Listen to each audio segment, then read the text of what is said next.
Hello. In this video we are going to be demonstrating the methods for testing the resistance of an earth electrode. So the first of those methods you see depicted on the screen, known as the Fowler potential method. This method employs two temporary electrodes placed some distance from the electrode under test.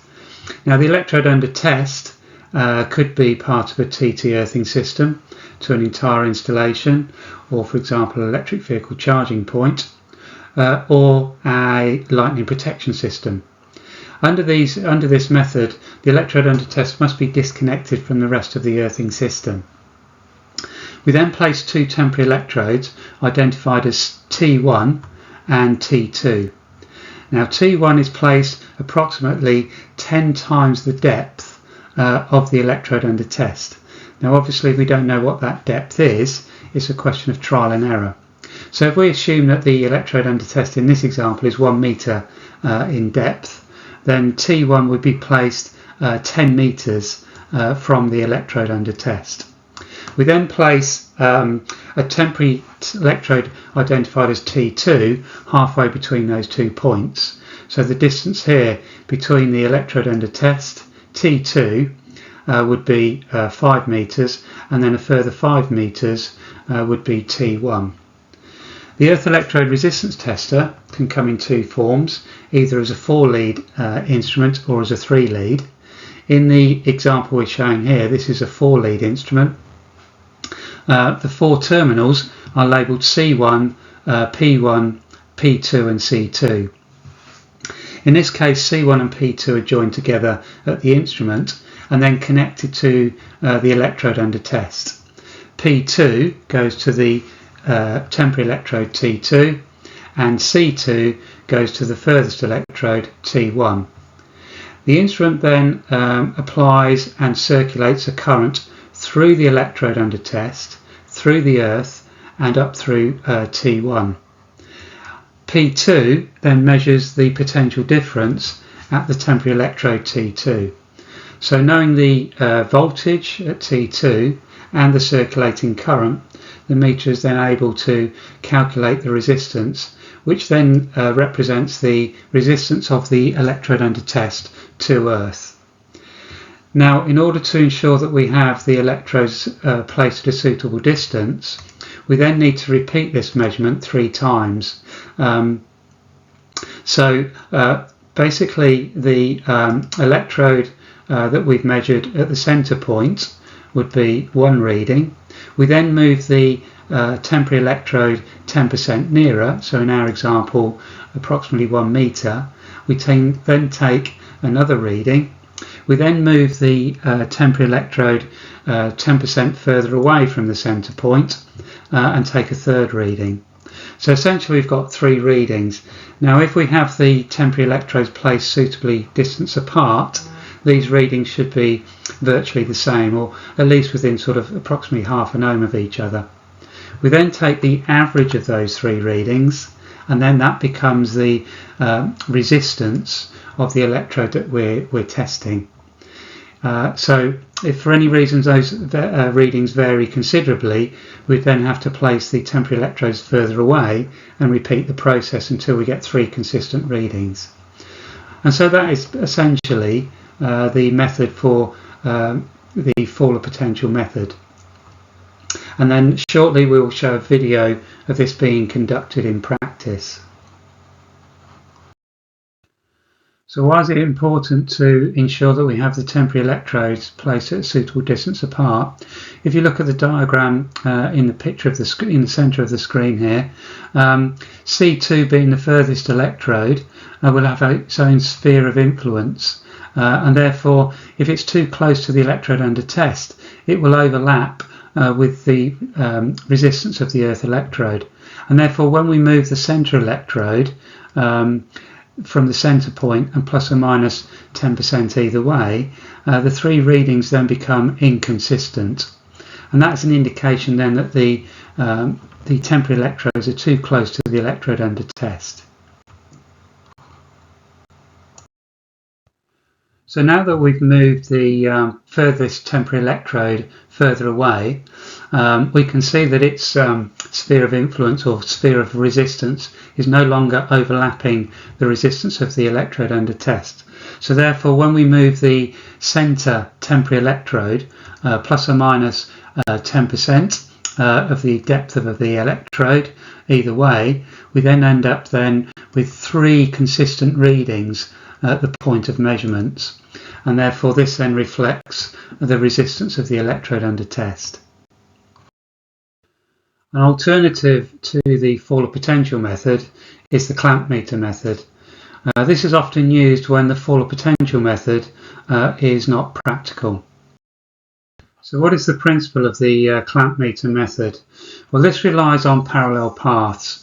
So in the picture in the centre of the screen you see at the moment, we see multiple electrodes inserted in the earth, and this then may equally be connected to other extraneous metalwork such as underground water pipes, steelwork of the building, etc. So for this method to work, we do need parallel paths, and the following slides are going to demonstrate how that works. So here the diagram depicts those parallel paths with multiple electrodes inserted into the earth, and here we can see that the earth clamp meter clamped around the electrode under test. So in this example it will measure the earth electrode that it's clamped to in conjunction with the other parallel paths. For that reason, this method is not deemed as accurate as the Fowler potential method, as I'll describe in the following slide. So the principle of the clamp meter method is to measure a particular electrode under test by clamping as close as possible to that electrode, but remaining in contact or in connection with multiple parallel paths. So if, for example, the one that we're clamped has, for example, in this example, a resistance of 10 ohms, the clamp meter will then measure 10 ohms, but in conjunction with the sum of the parallel paths. So in this example, we've got multiple parallel paths, including additional electrodes, water pipes, the system earthing of the building maybe, and then if we do the calculation, the sum of those parallel paths comes to approximately around 3 ohms. So the leg that we're measuring, or the electrode under test, is 10 ohms plus the 3 ohms of the parallel path. So our clamp meter in this example will provide an answer or reading of approximately 13 ohms. So effectively we're introducing an error, and that error is determined by the resistance of those parallel paths. So how does this method work? The clamp meter itself within the clamp has 2 coils. One coil induces a voltage into the circuit that we're measuring. The second coil will then measure the current as a result of that induced voltage. The current is then a product of not only the current that flows into the electrode under test, but the current of all the parallel paths. And so essentially what we're doing then is measuring the resistance of the electrode under test in parallel with the resistance of all the parallel paths. An alternative to the clamp meter method is the dead test method. Although in principle this does exactly the same as the clamp meter method, the only difference is the instrument is inserted in the leg of the electrode under test. So essentially we can use the same instrument as we use for the Fowler potential method, but configured as a 2-lead instrument. The 2 leads then are connected, one to the disconnected electrode under test, the other lead then connected to the remainder of the earthing system. And therefore the meter does the same as the clamp meter in that it induces a voltage into the earthing system. This causes currents to circulate not only through the electrode under test, but also through the remaining parallel paths. So therefore this gives us the same result as the clamp meter method, in that it measures the resistance of the electrode under test plus the resistance of the combined resistances of all the parallel paths. So this will give us the same result as the clamp meter method, as well as the same level of error introduced by the parallel paths. However, if those parallel paths are of a very low resistance, the error is then much less. So for example, if our parallel path resistance was only, say for example, 0.1 of an ohm, our meter reading would be around 10.1 ohms in this example. So the lower the resistance of the parallel paths, the more accurate this method becomes. But essentially, the dead test as well as the clamp meter test or method provide identical results. Now we've described two methods as an alternative to the Fowler potential method, the clamp meter method and the dead test method. Now these do rely on parallel paths. Now there may be instances where there is only a single electrode available under test. So if for that reason we need to use the clamp meter or the two-lead test, or dead test I should say, then we need to create an artificial parallel path. And so what we can do is connect the electrode under test to some available earthing system, for example water pipes or steelwork of the building, or even the earthing of the building.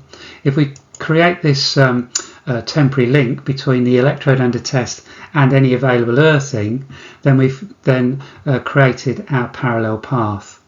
And then if we come along with our clamp meter, alternatively our dead test, we can then perform those tests and achieve some results. Again, the accuracy of the results will be dependent on the resistance of the parallel path. And so if this is a nice low resistance, then our reading with our clamp meter or our dead test method will be then relatively accurate. So it does rely on a parallel path, and it also relies on that parallel path of being a very low resistance to obtain accurate readings for the resistance of the electrode under test. So what follows now is a video demonstrating these various methods in practice. Hello, so we are going to demonstrate in this video the various methods are available to measure an earth electrode resistance, or the resistance of an earth electrode. The electrode could be for a TT earthing system, for example on a EV charge point, on a building. Alternatively, it could be an earth electrode for a lightning protection system. The methods are the same, it's just the practicalities of achieving those measurements. So the recommended method and the most accurate method, known as the Fowler potential method, is the first one that we're going to demonstrate. This involves putting two temporary electrodes some distance away and then connecting that to the electrode under test.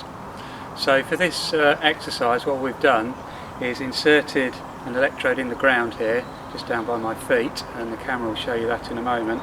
And normally these would be situated in a pit, which we'd have to access, or for example if it's above some connection just above ground, for example a lightning protection test point. So in this case we've only got the electrode buried in the ground, so we're connecting or attaching our test instruments directly to the electrode. So perhaps if we can pan the camera down to the electrode just to show us what we've got. So here we've got our copper rod. It's about 1 metre long. We've buried that in the ground. Of course, if you're inserting these things, we need to ensure there's no other services nearby. So we did do a survey before we did that. So basically we've got a copper rod inserted up to about 1 metre in the ground, and then what we're going to do now is the Fowler potential method. So first of all we need to connect our meter to the electrode under test, and then my meter, which is down here, so this is essentially my earth electrode resistance tester. Now if you can see, there's 3 leads here. The first lead, the green lead, is going to the electrode under test. The centre, the yellow lead, is going to a temporary electrode, approximately 3 or 4 metres away from me, and then the red lead is going to the furthest temporary electrode, which is probably about 10 metres away. And so essentially E for electrode, P for potential, C for current. So the meter is going to apply a current which circulates through our temporary electrode, through the earth, to the electrode under test, and then the centre lead is going to measure the potential that's generated between our electrodes and the electrode under test. That voltage, based on the current that's being produced by the meter, then determines the resistance of our electrode under test. So before I show you the meter reading, I'm just going to then show you where our temporary electrodes are. I'll just put this down here. So this is our centre electrode. So this is connected to the potential reading on the meter. And then our furthest electrode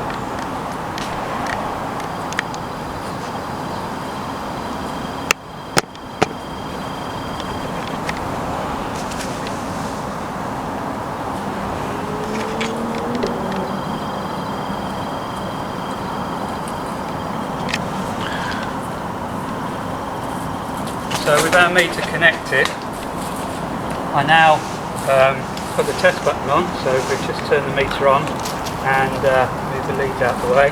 Hopefully you can then see this. So turn this on and that's giving us a reading of around 108 ohms. Now that's relatively high, but again bearing in mind we've only put a 1 meter rod in. If we wanted to reduce that resistance we may have to put a longer rod in, or maybe put several rods in parallel.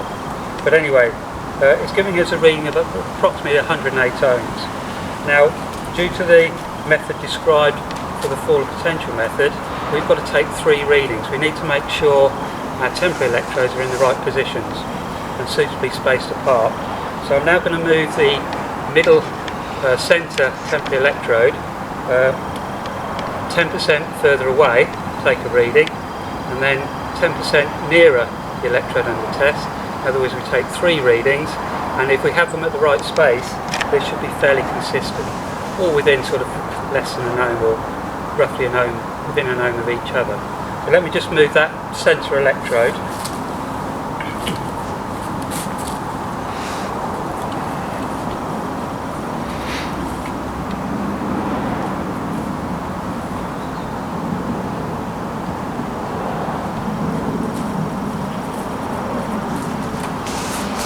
So that was approximately 10% further away, and as you can see we're still around 108, maybe 109 ohms. So now I do the same process but then move it 10% nearer.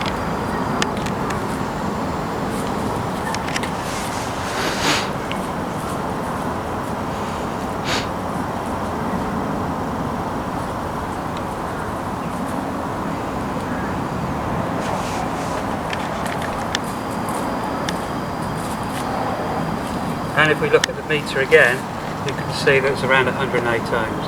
So by having 3 consistent readings, we know the electrodes are suitably spaced apart, the temporary electrodes. We would then add those 3 readings together, divide by 3 to give us the average, and then that is the resistance of the electrode to earth. And that therefore is the fall of potential method. If for any reason these readings were inconsistent, they varied significantly, it means our electrodes, our temporary electrodes, are too close together, too close to the electrode under test. We'd have to move further away and repeat the test until we get 3 consistent readings. So as I say, that is basically the fall of potential method. And this could be used on earth electrodes on lightning protection systems or TT earthing systems. Now there are alternatives to this, so I'm just going to demonstrate those as well, because as you can appreciate, we may not always have the luxury of being able to put temporary electrodes at a distance from our electrode under test. So therefore there are alternative methods. One of those is known as the clamp meter method, which I'm now going to demonstrate. Now in order for the clamp meter method to work, we need a parallel path. Now if we've got, for example, a lightning protection system, we'll have multiple electrodes around the perimeter of the building. These will all be connected in parallel, so we can rely on those other pits to give us the parallel paths. In this instance we've only got the one electrode, so we've got to create our own parallel path. So what we've done here is, via this long lead, as you can see, it sort of traipses off into the distance, we've actually connected this to the earthing of an adjacent building.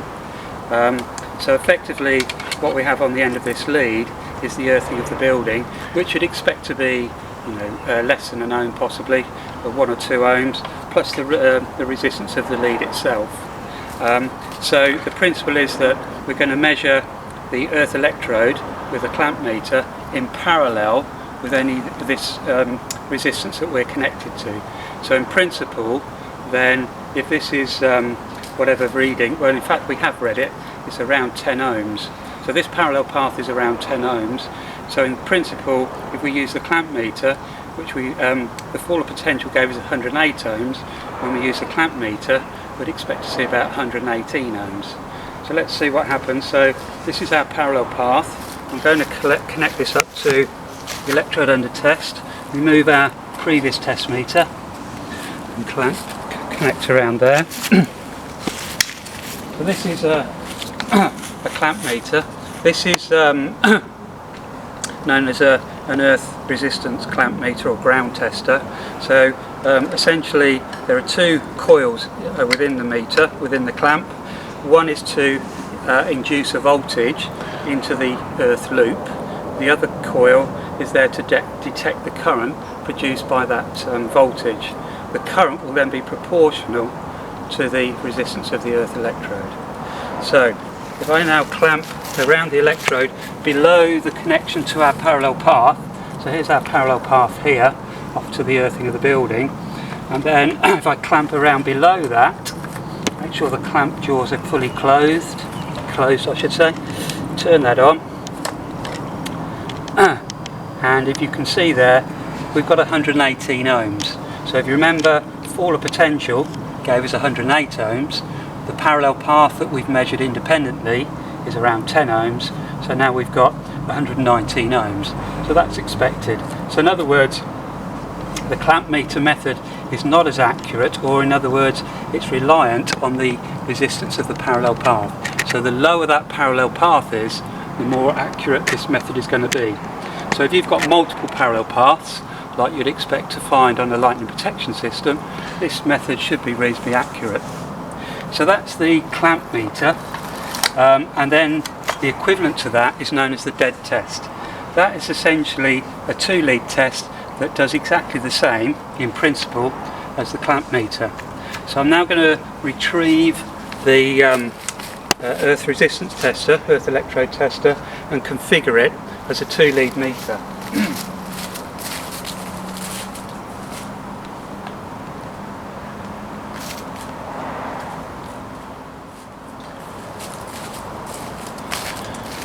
So if you recall, we've got the 3 terminals that we'd normally use for the fall of potential method. I'm now going to put a lead in here that converts that into a 2-lead meter. And so one lead, the green lead, is then still connected to, or will be connected to our electrode under test, buried in the ground here. And then the other lead, we're then going to connect to our parallel path. So remember, essentially this is the same method as the clamp meter. In other words, the dead test, as it's known, has to have a parallel path. So one side of the meter goes to the parallel path, the other side of the meter goes to the electrode under test, and if you recall, I think we achieved something like 119, 120 ohms. The dead test is approximately, never quite the same, be difference in lead resistance and so on, but we've got around 123 ohms. Okay, so just to summarise, fall of potential method, putting temporary electrodes in the ground, is always going to be the most accurate. However, if we can't do that for practical reasons, we've got the clamp meter or the dead test method, which both provide the same results, but then reliant on parallel paths. And if the parallel path resistance is nice and low, and the clamp meter, the dead test, should give us reasonably accurate results. So in order to test an individual electrode that's not in parallel with any other electrode, we need to create our own parallel path so that we can use the clamp meter or the dead test method. So in this instance what we've done, and just to sort of demonstrate how difficult sometimes it can be to find an available earth, we've actually connected the end of our long lead, which eventually will go to our earth electrode, to create our parallel path. We've actually connected this to this metalwork. It's got some sort of electric motor, so obviously this will be earthed from an electrical safety point of view and connected to the building. So this in theory should provide us with a reasonably good low impedance earth. So effectively by connecting to that earthing of that building, we then run a long lead over to our earth electrode and create our parallel path.